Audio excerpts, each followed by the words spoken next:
जीवंत रंग-बिरंगे पंख और अनोखी नृत्य का प्रदर्शन करते ये पक्षी बेहद खास हैं। हमारी जैव विविधता से भरी इस प्राकृतिक दुनिया में कई प्रजातियां ऐसी हैं जो अपने साथियों का ध्यान आकर्षित करने के लिए अनेकों प्रयास करती हैं।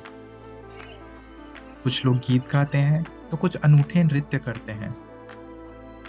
उदाहरण के लिए भारतीय मोर को लीजिए, जो मादाओं का ध्यान आकर्षित करने के लिए किसी अनुष्ठान की तरह नृत्य करते हैं, जिसमें वो अपने प्रसिद्ध रंगीन पंखों का प्रदर्शन करते हैं।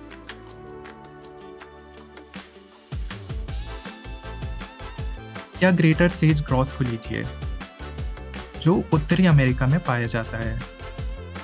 नर पक्षी एक दूसरे से प्रतिस्पर्धा करने के लिए अपने सफेद पंखों का कॉलर लहराते हैं।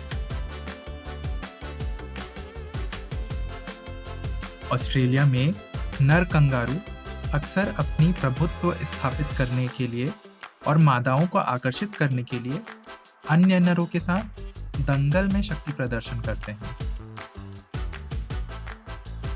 लेकिन बर्ड्स ऑफ पैराडाइज से अधिक कलाबाज कोई भी नहीं है। इनकी हरकतें जटिल, पेचीदा और कभी-कभी मजाकिया भी होती हैं।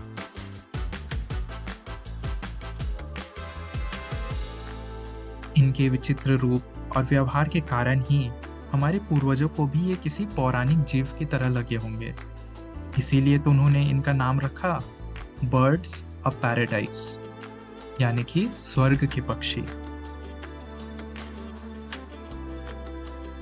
ये पक्षी वॉलिस लाइन के पूर्वी हिस्से में ही पाए जाते हैं, ज्यादातर न्यू गिनी, इंडोनेशिया और उत्तरी ऑस्ट्रेलिया के जंगली क्षेत्रों में। यदि आप वॉलिस लाइन के बारे में गहराई से जानना चाहते हैं तो हमने डिस्क्रिप्शन में उस वीडियो की लिंक डाल रखी है।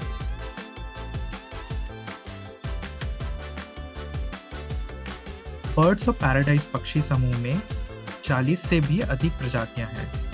हर प्रजाति एक दूसरे से भिन्न है। वे रंगों, आकृतियों और आकारों की एक आकर्षक श्रृंखला बनाते हैं।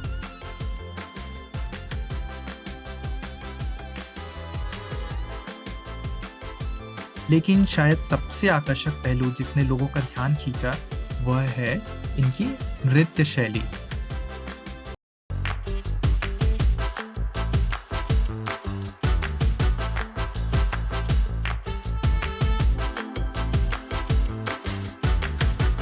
बर्ड्स ऑफ पैराडाइज परिवार में अधिकांश पुरुष सदस्य बहुपत्नी हैं, यानी कि एक से ज्यादा मादाओं के साथ संबंध रखते हैं और एक विस्तृत प्रेम प्रस्ताव प्रदर्शन करते हैं।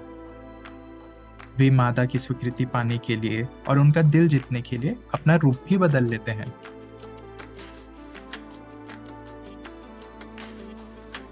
इस समूह का हिस्सा है एक शानदार बर्ड ऑफ पैराडाइज, डिप्लोडिस मैग्निफिकस, जिसे इसके अनोखे घुमावदार पत्ते जैसी पूंछ से पहचाना जाता है। उनका ये प्रेम निवेदन का पूरा कार्यक्रम आमतौर पर जमीन पर खंभे की तरह सीधे खड़े एक पौधे पर होता है।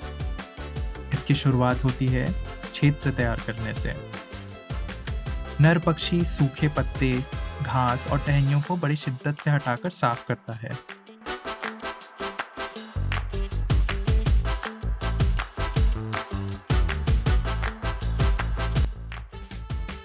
एक बार रंगमंच तैयार हो जाने पर मादा पौधे के ऊपर के भाग पर आकर बैठ जाएगी, जबकि वह पीछे की ओर और झुक जाएगा। वह तब तक झुकेगा जब तक उसका शरीर लगभग जमीन के समानांतर ना हो जाए।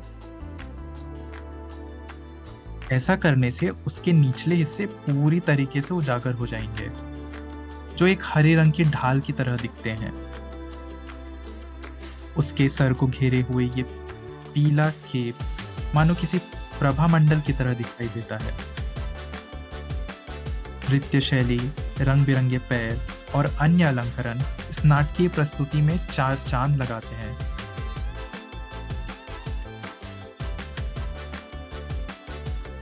जिसको मादा बड़ी गहराई से जांचती है।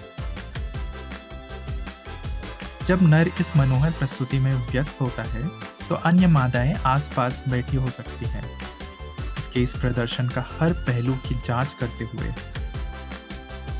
आखिरकार इस बात की कोई गारंटी नहीं कि शानदार प्रदर्शन के बाद भी उनका प्रेमालाप कामयाब हो।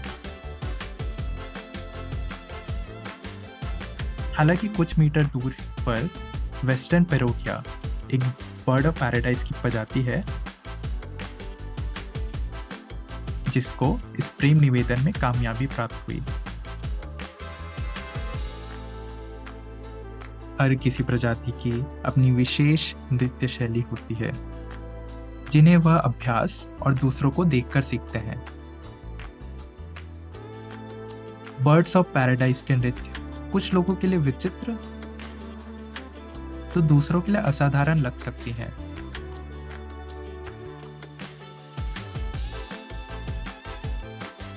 लेकिन वे किसी डांस शो को जीतने के लिए नहीं किए जा रहे, बल्कि ये तो प्रकृति के काल चक्र में अपनी महत्वपूर्ण भूमिका निभा रहे हैं।